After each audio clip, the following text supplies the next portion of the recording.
Assalamualaikum warahmatullahi wabarakatuh. Salam, Om Swastiastu, Namo Buddhaya, dan salam kebajikan untuk kita semua. Halo Sobat Bincang FRI, ngobrol bareng sama aku Tania Karamadani di podcast Bincang FRI. Nah, di episode kali ini kita akan ngobrol dan berbincang bareng salah satu tamu yang luar biasa.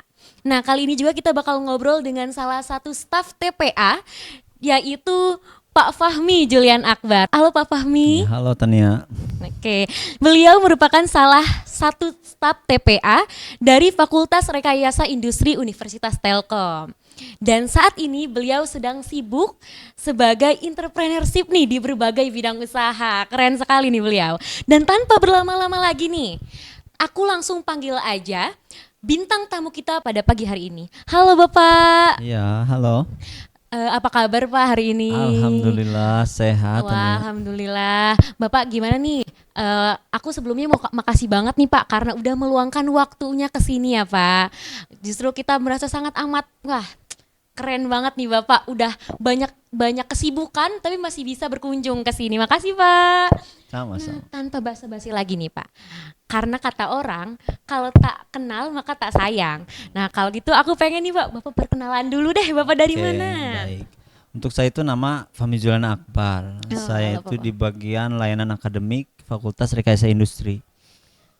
Baik, kalau untuk saya itu untuk kerja di FRI itu dari tahun 2014. Wah, Berarti lama ya, Pak. sekitar 10 tahun ya. Waduh, 10 tahun saya sudah Keren mengabdi nih di Fakultas Rekayasa Industri. Dan masih di LAA sih. LAA sempat ke prodi dulu. Oh, ke prodi. Oke. Baru ke LAK kembali di tahun 2018. Oke. Itu zaman-zaman aku masih sekolah, guys. Sekolah ya? SMA, SD malah 2014 itu SD. Berarti saya tua ya? Iya. Aduh, jangan gitu lah, Pak. Ini Bapak dari masih muda, dari masih remaja sampai udah makin ganteng, guys. Nah, Jadi malunya gitu. oke. Mungkin kita langsung aja ke pembahasan kali ya, Pak. Boleh.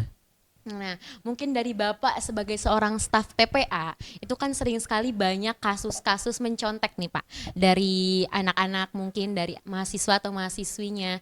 Nah, yang Bapak sering temukan atau umum ditemukanlah kasus mencontek yang sering Bapak temukan itu seperti apa Pak? Sebenarnya kan kalau contek itu ketika ujian ya. Iya, betul. Kalau ketika ujian itu yang sepengalaman saya udah bertahun-tahun mengurus ujian di bagian korlok. Wah, Itu yang pertama ya pasti mencontek itu udah umum lah Mas. Maksudnya umum itu ya sering ditemukan. sering lah mencontek saling ngasih tahu kiri kanan, depan ya, belakang ngobrol. itu dengan triknya masing-masing lah. Oh iya benar betul. Ya kan kalau misalkan terkait kasusnya ya mungkin mencontek apalagi kalau dulu itu bahkan sampai ada perjokian. Waduh. Makanya kalau dulu itu pengawas itu kita briefing itu ya wajibnya harus cek minimal KTM dan kartu ujian.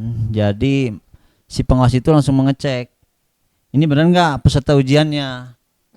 Karena ada juga dulu kasusnya yaitu perjokian, diantaranya yaitu mencontek, perjokian. Ya itu sih kebanyakan. Kalau misalkan itu. Kalau misalkan kita mencontek nih Pak, misalkan ketahuan mereka mencontek ketika dalam ruangan, itu seringnya pakai apa Pak? Atau pakai kertas yang dilipat-lipat kecil, atau ada yang sampai bawa itu makanya HP, tadi dibilang gitu, kan kalau terkait mencontek itu banyak triknya mahasiswa. Okay. Makanya kita ada meminimalisir. Kayak misalkan tidak boleh membawa HP. Mas HP dimasukkan ke dalam tas. Itu kan di catatan pengawas itu udah ada. Tidak boleh nyimpan tempat pensil itu harus ada cuman pensil pulpen yang ada di meja itu. Nah itu untuk meminimalisir itu, tapi kebanyakan ya tetap dari pengawas itu tetap kayak kecolongan. Kayak kecolongan. Nah, ada aja gitu itu pakai kertas lah, yang pakai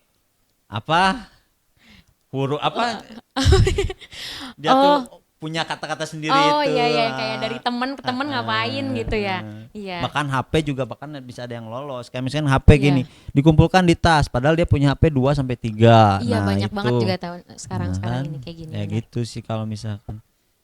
Nah, itu contohnya. kan yang di kelas ya Pak ya, di dalam ruangan. Kalau Bapak pernah nemu atau sering nemu nggak Pak yang kalau kita lagi ujiannya berbasis online atau yang lewat laptop atau Ya, yang kalau CBT kayak gitu? saya pribadi, Iya. saya ketika di Korlok itu sering iseng juga sih, ikut muter, ikut lihat situasi di dalam kelas. Tapi Iya. saya nggak masuk, cuman saya Oh, lewat dari belakang. jendela Iya, gitu ya. itu saya suka lihat.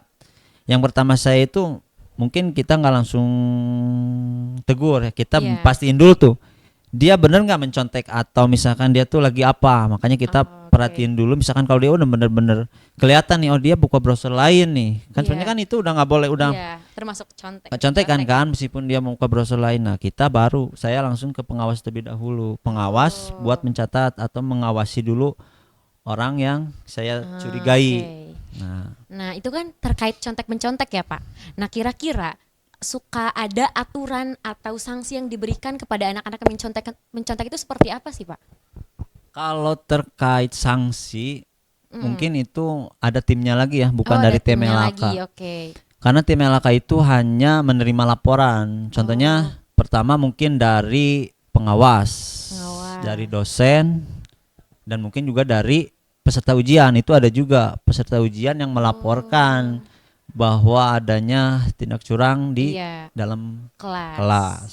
Iya, betul. Kalau LHK itu bukan ranahnya sih. Kita balikin lagi ke tim Komdis. Ada lagi timnya Ada ya, tim ada timnya Komdis. lagi. Nah, baru dari situ kita hanya menerima BAP, hasil dari Komdisnya itu sendiri, Oke. mahasiswa yang bersangkutan. Nanti ketika sudah dapat hasilnya, diapakan itu, Pak? Ya kalau kita misalkan kayak yang di akhir, mahasiswa akhir, Iya. dia misalkan skorsing atau misalkan hasilnya ada beberapa yang ditahan yudisiumnya, Oh. kayak gitu. Nah itu kan kelibatan juga dengan LHK kalau kayak gitu. Kalau misalnya kayak terlibat yudisium, Iya. kalau itu kan berpengaruh juga untuk hasil yudisiumnya. Iya, Kalau misalkan itu nggak bisa langsung kita proses, berarti akhir misalnya BAP-nya oh ini harus bisa paling di yudisium di akhir kayak gitu contohnya. Berarti salah satu mencontek itu bisa menunjang ke depannya ya Pak? Maksudnya kayak bisa mematahkan hal-hal ke depannya ya Pak? Oh iya, itu jelas pasti merugikan. Oke. Wah, Merugikan berarti inget tuh. mahasiswa. Ingat ya guys, mencontek itu salah satu hal yang terlalu Ngapain juga lah. iya betul, bener ngapain juga lah. Nah, kalau dari bagian LAK sendiri nih Pak, gimana sih Pak cara briefing pengawas ujian gitu Pak? Briefing yang benar-benar dari awal sampai akhir sebelum masa ujian dimulai itu cara briefingnya bagaimana Pak? Kalau briefing itu sebenarnya kita ada sebelum pelaksanaan itu, pra-pelaksanaannya itu sebelum pelaksanaan itu kita ada sosialisasi Oh, oke, terkait ujian sosialisasi. itu sendiri buat pengawas, buat peserta. Nah, untuk pengawasnya itu sendiri kita ada sosialisasi bagaimana aturan yang harus dilaksanakan oleh pengawasnya itu sendiri. Mulai dari situ kita ada sosialisasi dan ketika kita di Korlok itu ada sebelum kita mahasiswa masuk ke ruangan untuk mengawas, Iya. pengawasnya itu kita kasih juga briefing juga. Ini apa aja sih yang harus dilaksanakan. Pertama kan itu ada di lembar ujian itu kan ada catatan pengawas. Nah itu mahasiswa pertama harus wajib baca itu. Bahkan kalau pengawas yang senior itu harusnya udah di luar kepala lah, harus sudah hafal itu catatan pengawas. Nah dari situ Iya, betul. mungkin catatan itu kan ada dari dosen juga ya, dari LMS-nya itu sendiri, dari Betul. tiap dosen, dari tiap mata kuliah itu Betul masing-masing banget. berbeda tiap catatannya. Kayak misalkan MK apa gitu harus jangan membawa HP, Betul. boleh membawa HP, ada juga yang kayak gitu kan. Ada, Misalkan iya. untuk upload foto karena butuh misalkan. Nah itu kita briefing dulu terkait itu juga, terkait aturan-aturan yang dibuat dosennya itu sendiri. Oke, berarti memang ketika briefing dari awal tuh sudah sematang itu ya Pak ya dari Iya, LAK. karena catatannya itu kan udah lengkap juga. Iya. Gimana sih biar kita meminimalisir itu untuk tindak contekan itu Nggak terjadi ya, gitu ya. minim lah. Ya, Nah, betul sekali betul. Nah kira-kira nih Pak, kalau dari dosen sudah ada persiapan yang matang, kira-kira menurut Bapak nih, tanggapan Bapak, peran mahasiswa itu penting nggak sih Pak untuk mencontek ini? Maksudnya kayak mahasiswa itu harus seperti apa agar tidak ada kecontekan lagi, mencontek lagi nih? ya itu sih sebenarnya budaya ya. Masing budaya itu gimana ya? Balik lagi ke dirinya masing-masing Iya, kalau betul ya. terkait mencontek itu. Kalau misalkan dia sudah terbiasa, kalau menurut saya sih Susah dihilangkan. susah. Cuman ya mungkin nanti ada treatment atau apa gitu terkait atau misalkan ada apa ya, ya keterampilan gitulah. Iya, Jadi betul. biar mahasiswa itu lebih paham apa sih resiko Betul. jika mereka melakukan kegiatan contek-mencontek itu gitu ya. Intinya harusnya mahasiswa itu ya lebih Apa sih yang aware rugi? aja gitu ya, Pak. Harus lebih peduli aware. juga tuh. Makanya mereka harus tahu juga dampak negatif terkait mencontek Itu itu apa apa, aja gitu ya, Pak ya. gitu. Salah satunya itu membuat Jadi- lebih susah berpikir kali ya, Pak ya. Betul. Oke. Jadi jangan menggampangkan biarin gimana nanti aja, padahal kan nanti gimana, bukan gimana Gimana nanti. nanti, Kalau di situ kan gimana nanti aja, yang penting saya udah tahu jawabannya. Iya. Tapi kan nanti gimana kalau misalnya ketahuan? Benar, Entah betul, itu nanti betul. yang terlibat kan bukan dia sendiri yang rugi, orang tua juga kan rugi. betul, Pak, betul. yang banget. membiayainya kan. Iya. Nah, oke Bapak, karena sudah kelar nih Pak, tapi saya butuh nih sedikit closing statement dari Bapak untuk mahasiswa-mahasiswa Telkom University nih Wah, Pak. ini tadi nggak ada. Oke, kalau Apa nih Pak? terkait ujian ini. Terkait ujian atau terkait mencontek atau untuk mahasiswa-mahasiswa apa? Ya, kalau untuk mahasiswa intinya fokus belajar. Jangan kecewakan orang tua, itu aja sih. Oke, betul. Intinya jangan kecewakan orang tua, pasti semua keinginan insya Allah diijabah. Ya, intinya bikin orang tua bahagia dulu ya Pak ya. Itu. Tuh. Tidak membuat kecewa. Oke Pak, kalau kita bisa menemukan aturan-aturan atau sanksi selama ujian tuh yang bisa diakses oleh mahasiswa Telkom itu di mana ya Pak? Untuk aturannya itu sebenarnya ada di Pedak. Nah, untuk linknya bisa dicek di sini ya. Terima kasih Bapak. Sebelumnya saya minta buat kita sama-sama jargon bareng Pak. Boleh. Boleh. Jadi jargonnya Yang mana? itu nanti kalau aku bilang Telutizen, Bapak bilang harmoni, excellent, integrity bareng sama aku ya Pak. Lewat kamera tentunya. Oke. Telutizen, harmoni, excellent, integrity. Ada satu jargon lagi Pak kebetulan. Yang mana? Ini ada jargon FRI. Jadi kalau saya bilang FRI juara, FRI bangga, FRI hits, gitu ya Pak? Oke. bangga, Hits, ya oke. 1, 2, 3. FRI juara, FRI bangga, FRI hits. Benar.